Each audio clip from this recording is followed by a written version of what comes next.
Kategori demokrasi Tunisia. Tunisia yang dulu pernah menjadi sinar harapan demokratisasi di kawasan Arab, kini telah mengalami kemunduran yang drastis.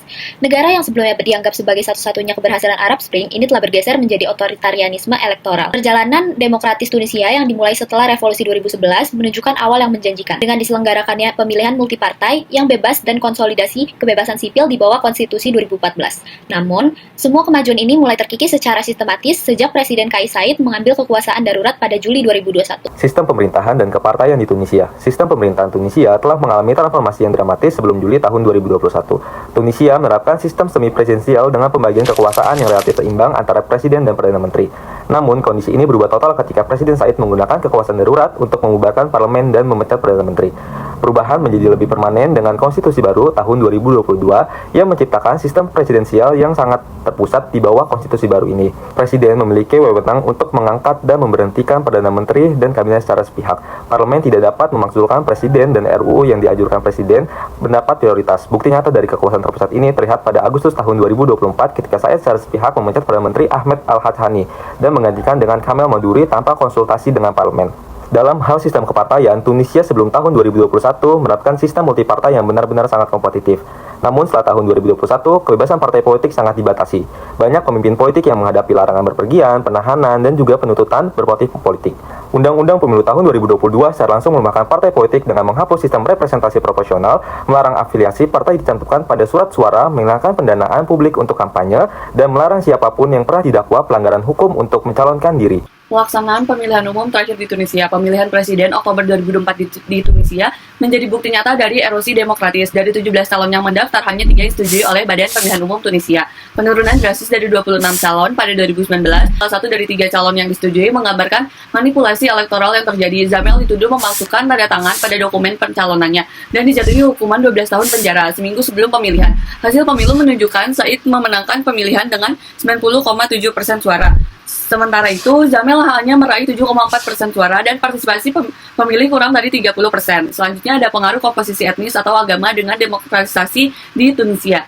Faktor agama memiliki pengaruh penting dalam proses demokratisasi Tunisia, baik konstitusi 2014 maupun 2022, memberikan status resmi kepada Islam dan pasal yang mewajibkan presiden beragama Islam tetap dipertahankan. Partai Islam Moderat, Ennahda, pernah berperan penting dalam proses demokratisasi 2011 sampai 2021, menunjukkan bahwa Islam politik dapat kompatibel dengan demokrasi. Namun, dalam rezim Saied, pemimpin Ennahda, yaitu Rached Ghannouchi, kini dipenjarakan dan anggotanya mengalami penangkapan massal pada 2024. Dalam hal etnis dan identitas, komunitas Amazic atau Berber, orang Tunisia kulit hitam, dan kelompok LGBT+, tetap kurang terwakili dalam politik elektoral. Meskipun orang Tunisia kulit hitam mengalami kemajuan dengan pengesahan undang-undang anti rasisme pada 2018, mereka sebagian besar masih dikecualikan dari posisi kepemimpinan. Sebelum era Saied, telah ada upaya untuk meningkatkan keterwakilan kelompok-kelompok marginal melalui Undang-Undang 2017 yang mewajibkan kesetaraan gender dan kuota untuk pemuda yang menyandang disabilitas. Namun Undang-Undang Pemilu 2022 menghapus kuota-kuota ini. Gerakan sosial dalam demokratisasi Tunisia.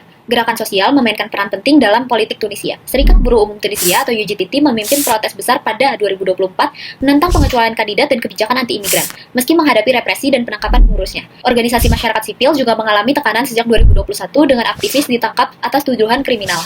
Protes anti-rezim terus terjadi sepanjang 2024 menggunakan slogan Revolusi 2011, namun dibalas dengan kekerasan polisi. Kebebasan pers juga terancam dengan puluhan jurnalis ditangkap pada tahun 2023 dan 2024. Analisis terhadap pelaksanaan pemilu di Tunisia. Pemilu 2024 di Tunisia menandai titik terburuk dari proses kemunduran demokrasi. Manipulasi kerangka hukum, pengendalian institusi pemilu, dan persepsi terhadap oposisi menjadi strategi yang digunakan rezim untuk memanipulasi hasil pemilu. Pengaruh manipulasi dan persepsi ini tercermin dalam partisipasi publik yang sangat rendah, dan juga klaim kemenangan 90,7 untuk Saied pada 2024. Pembukaman media melalui penangkapan dan penuntutan jurnalis menciptakan atmosfer ketakutan sendiri, dan juga membatasi akses publik ke informasi yang seimbang tentang pemilu. Kelompok-kelompok rentan menjadi korban utama dari kemunduran demokrasi ini.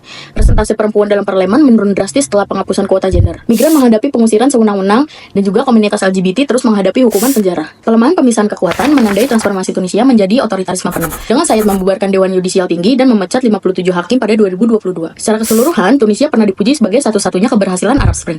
Kini menjadi contoh bagaimana demokrasi dapat terkonsolidasi selama beberapa tahun sebelum mengalami kemunduran yang cepat. Ketika institusi demokratis belum cukup kuat untuk menahan ambisi otoritarian seorang pemimpin.